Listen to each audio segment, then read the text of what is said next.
energy here in the Eden Place Community Centre. It is absolutely palpable, it is absolutely contagious, and it is absolutely wonderful. So welcome back to our Full View viewers. We are going to reset the stage, so to speak. And we are set to hear what I think is going to be a truly enlightening debate on this question that a lot of us are talking about and have been talking about actually for a few years now. Can Indigenous languages play a significant role within the spectrum or domain of advancing the international economy in 2022 and beyond? It is a big question, and I can't wait to hear how our debating teams are going to face off on this one. It is going to be an extremely disciplined debate. As you met our judges earlier, they take no nonsense. You will constantly hear the sound of a bell, which is their marker to contain their arguments. So it is going to be a very strictly run debate. I'll repeat the topic. Can Indigenous languages play a significant role within the spectrum or domain of advancing the international economy in 2022 and beyond? Now, we've got two teams facing off.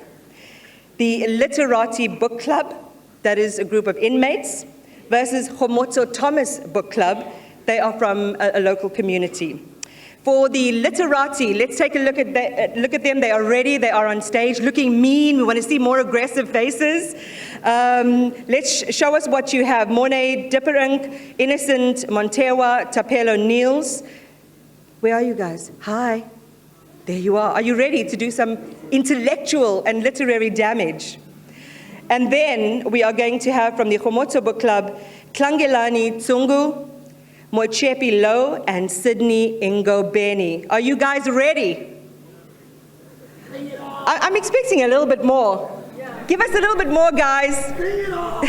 I guess the true test is in the strength of the argument, and that's what we're here for today. So without further ado, let's take it away, and timekeeper, watch that clock. Ladies and gentlemen, progress is impossible without change, and those who cannot change their minds cannot change anything. We as Literati Book Club, we are proposing based on the following facts: sustainable development, preservation of culture, statistics, trade, music and film industry. My second and third speaker will elaborate more on this point. Switzerland, for example, attributes 10% of its GDP to its multilingual heritage. This is one of the facts that prove that Indigenous languages can be beneficial to the advancement of the international economy. Greetings to the House and Large. Ladies and gentlemen, my team and I are strongly opposing the motion that which our opponents have stated. Ladies and gentlemen, take for a moment or think for a moment about a time whether you are around people, whether you felt like an outsider or a stranger. Well, ladies and gentlemen, we are living in the 21st century right now. A century whereby currency is the only language that people understand and important is understood. Ladies and gentlemen, we have reached the dawn of a new era, a time of peace and tranquility, a time of acceptance and equality. In our music industry alone, we have seen the likes of artists like Nume Vector, Sutu, Nyati, Tosa, Black Diamond, Zulu, Ovikanyas Afrikaans, all of whom have sold millions of copies worldwide, and whom, we might add, are busy producing their latest albums, attracting avid listeners, not only locally, but internationally. Ladies and gentlemen, the statistics speak for themselves. The film industry in South Africa is booming, with new films being released daily in languages like Afrikaans, Sotho, Zulu, Xhosa, to only name a few. People from across the globe are discovering the beautiful languages of our beloved country, and they are desperate for more.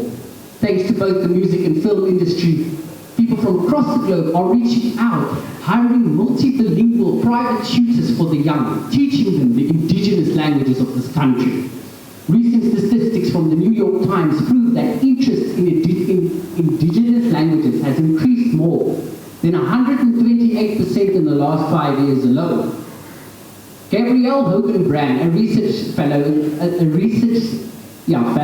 the study of languages from the University of Bristol said, and I quote, "Language matters in a large-scale international level and at the level of smaller businesses," end quote.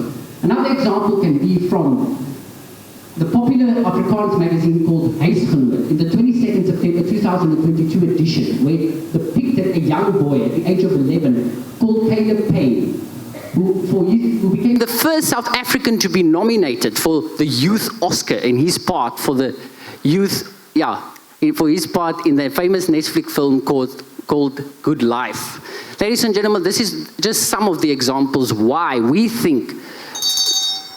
Good evening, everyone. The name is Moitsepi Lau, and I'm opposing everything he's saying. I am very, very concerned. I'm concerned. My learned friend over here took the topic, went to Google and researched facts that are baseless and outdated. If you continue on this trend, we shall call you a Professor Google if you don't stop, my friend. Secondly, if you want to increase the levels of poverty and unemployment in the whole of Africa, people who are mostly speaking indigenous languages, then I suggest you go ahead and you invite our investors to come and deal with our indigenous people. They will make them sign contracts worth billions and billions of rands. What will our people get? Merely 1% of everything. Do you know why? We are so used to being abused by our learned friends over here. They take all our resources and they take them to Europe. My friend, indigenous people have done businesses for a very, very long time. They know how to do business. However, that does not mean they should be left to the mercy of greedy politicians as well as investors. Give it to them, please, they must read.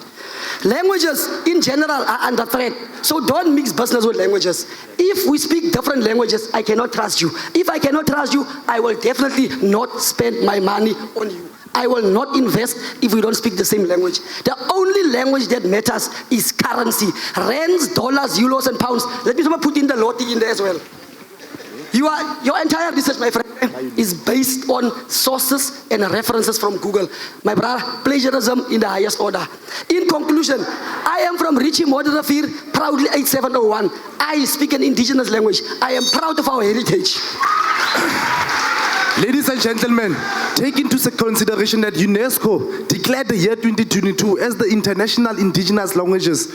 Ladies and gentlemen, let me tell you something. You cannot come to a prepared table unprepared. It seems like the opposing team came unprepared here, and they are not raising facts-backed opinions. We have raised all the facts, and we hope that the audience at large and the adjudicators will vote in our favor because of why we've given the statistics and everything. You all saw it, you all heard it. They did not argue quite adequate points on the motion at hand. So what you are saying is people need financial education. It is something that we need to push for and not go around with these sophisticated philosophies of languages. We need people to be emancipated with financial education so that they can be able to advance their business values. And stop referring to Switzerland. If I were to ask you what's the capital of Switzerland,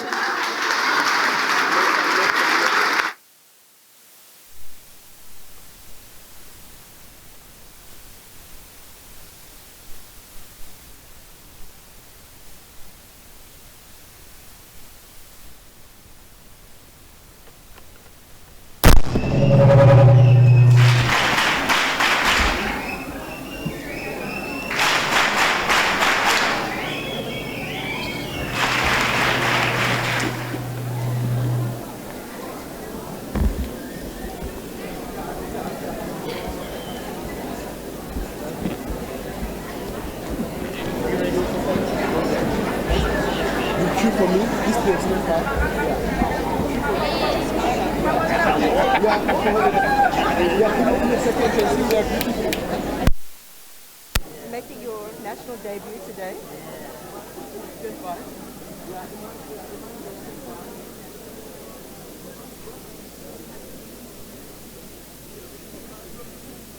All right. So I believe this is the moment of truth. And there is a ripple of silence across the room, but not for long, because I'm about to ask, give me a yes for Literati.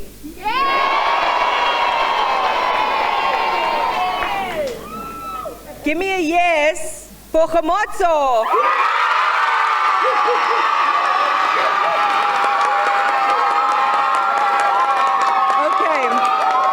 Okay, now that you know what the deal is, let's try this one more time. Give me a yes for Literati.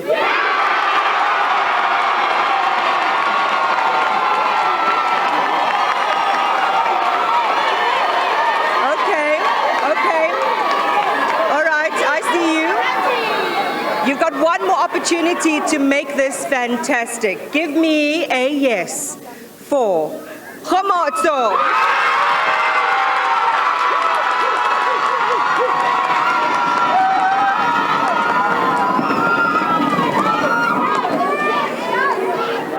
I'm going to let our audiences decide, our Twitter, our social media audiences. If you are watching us on Full View, please do tweet the results that you think are the correct results using our hashtag Full View.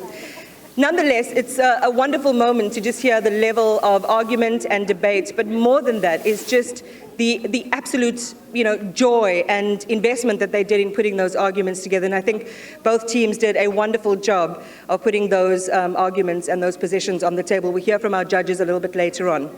But again, let's not forget what this is about. This is the 12th year of the Funda Mzantsi Championship competition. It takes place over a week.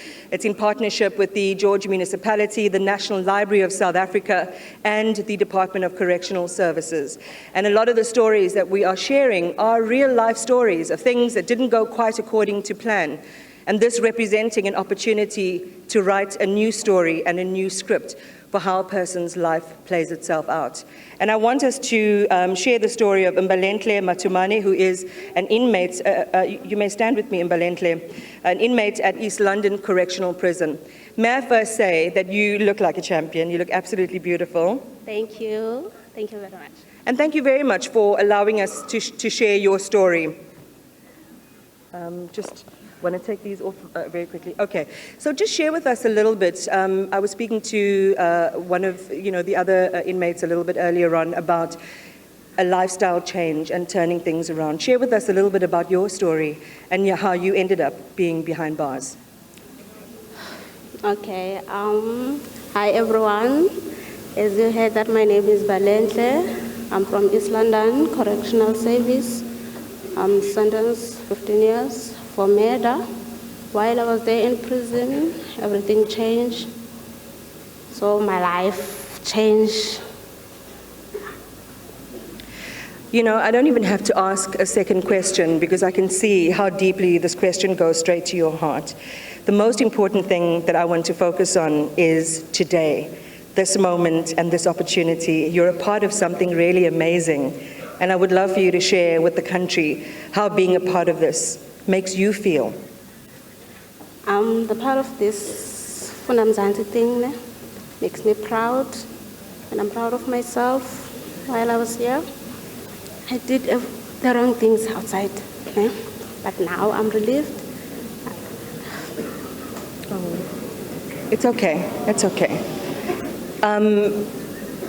Let's move the camera off Mbalenhle, just to acknowledge how courageous a moment this is to stand in front of not only scores of people here at the Eden Place Community Center, but also to, in a way, articulate a very, very personal journey. And I want to applaud Mbalenhle for doing that. For a lot of the stories that we've heard, speaking to those who are participating today, in some ways the journey may be glamorized, in some ways the journey may be distilled into a single sentence, but it is about a life and a family and a community that is affected when something goes wrong. But what this moment represents is the opportunity to turn things around, and as I said earlier, to write a different story. And for a lot of the inmates here, that story, in a sense, feels so palpable. It's right on their sleeves. And so it is a huge act of courage to be able to stand with us and to share some of the stories and the things that have gone wrong. And in a sense as well, this is why it makes programs like these so powerful and so important. And it's important that all of us really get behind and support it.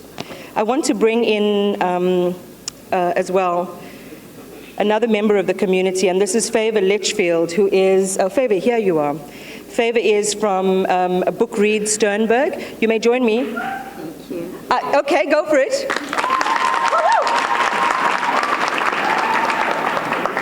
Thank you so much for being with us and for being a part of this particular journey. As we were saying, this is a wonderful moment to celebrate the love for reading, to celebrate what reading represents. How would you describe this Funda Mzantsi Championship?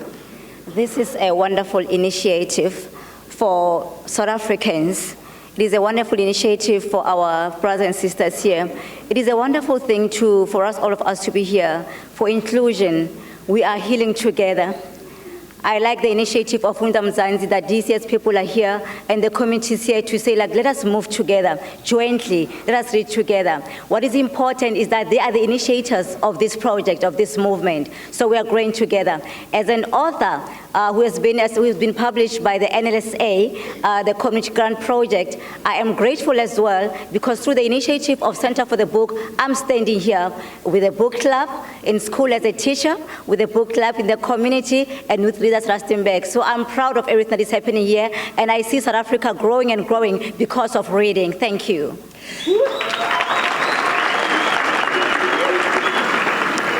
You know, they often say that, the best way to plant that seed of a love for books is to begin to read to children from when they're very, very young. And it has this wonderful ability to be able to transform lives. Thank you very much, Favor, for talking to us. As we begin to wrap things up here at Eden Place, again, just so many faces from all across South African society in partnership with the Department of Correctional Services, the George Municipality, and the National Library of South Africa. This amazing initiative to reinvigorate the love for books. And who better to talk to next than the CEO of the National Library of South Africa, Mr. Kepi Madumo. I don't even know, what to say. Often we do these broadcasts. You don't expect to be so emotionally invested and affected by what you hear and what you see. And I can honestly say that is what I feel in this moment, and I can imagine it must be similar for you. Yeah, thanks, Iman.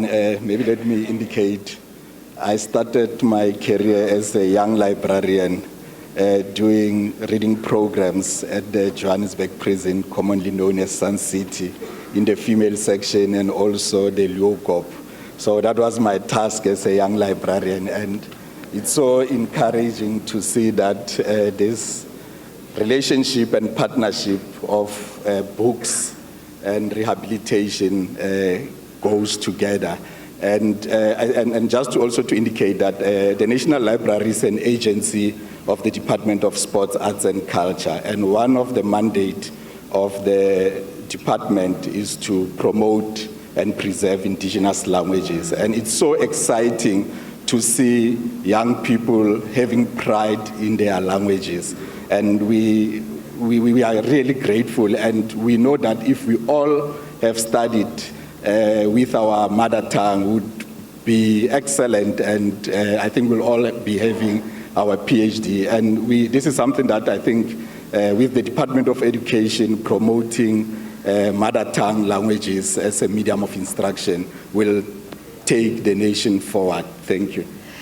I think I might be in trouble, and I was nervous about interviewing you because I think I still owe the library some books, and I have a very old library card somewhere. But I was an avid reader. I would read at the dinner table, much to my mother's irritation.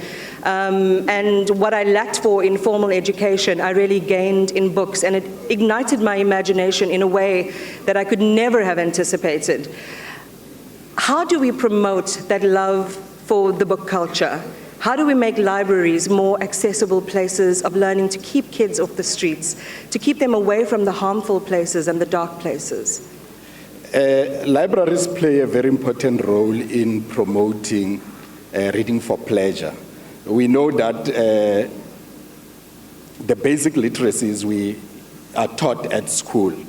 And what happens when we leave the school environment? Libraries are there to provide this wealth of reading material, which often we don't have to pay for it. Our libraries lend books for free of charge, and you can take, up to a maximum of 10 books from our public libraries. And like the Deputy Mayor indicated, the George Library Services, municipalities. So we run a number of programs, as we indicated earlier, that I think we need to inculcate the love of reading at an early age. I mean, we have early childhood development programs. The Gauteng Library Services run a program called Born to Read, which basically helps or brings mothers, the pregnant women, to read for their children unborn. And researchers thought that you can read to your child while you are pregnant, and these are some of the skills that can help to build the love of reading for children. And this is a skill that one will build and develop to later years in life. And we know that people who develop basic reading skills, it helps them to do better at school and even at university for that matter. Well, thank you so much, and thank you for keeping the doors of learning and library and the access to free literature open to the country's young people. Thank you very much. That was Mr. Kepi Maduma, who is the CEO of the National Library of South Africa. So walk with me. We've got 2 other interviews we're going to do really quickly, just bringing the conversation back into the room. Tell us a little bit about yourself, young man. Good evening, everyone. My name is Funda Mzantsi from China. Well, seeing myself here, it's been amazing because I felt very unique in this kind of environment. And this kind of event, Mzantsi, exposes me to many kind of language and showed me how colorful South Africa is. And I'm very amazed and proud that I'm standing here. So, what's the best thing you love? And the Deputy Mayor of George is here. What do what's your best and favorite food to eat here in George? Wow. I can eat everything. I love everything here. Yeah. So, it's not that challenging as people talk to me about it. So, yeah. All right. Well, thank you so much for that, and it's been lovely talking to you. I love the love in the room. It's amazing. It's amazing. This has been truly such a special broadcast for us here at Eden Place, and I really hope that it is the same for our viewers out there. The energy and the love is really palpable and amazing. Are you feeling it too? Great. Tell us a bit about yourself. I'm Chifiwa Nechipepe from Limpopo, a language practitioner. So part of the huge focus, and you heard from our judges, you heard from our panelists, you heard from, of course, the founding document for this event is about the celebration of all of South Africa's indigenous languages. Why is it so important that we keep learning in mother tongue? Mother tongue is very critical for basic learning. If a person wants to learn either geography or other subjects, that person has to have a foundation in his or her mother tongue. And so you would encourage everyone, even if it's not your home language, to try and learn a few words, a few sentences, or even another whole language, an indigenous language of South Africa. One of my core responsibilities as a language practitioner is to promote multilingualism. So we encourage everyone here and even there at home to at least learn other languages. That's very encouraging and very important. Thank you so much. Thank you so much. This has been such a gift for me, and I want to leave it in the room. Thank you so much. Say hello and goodbye to the rest of South Africa.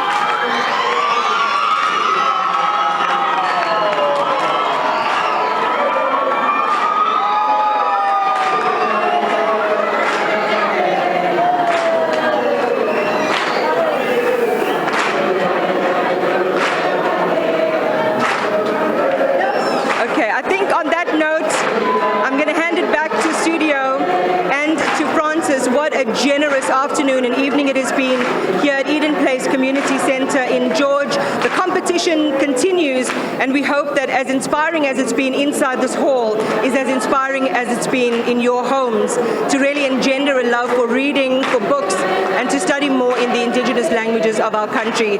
Good night.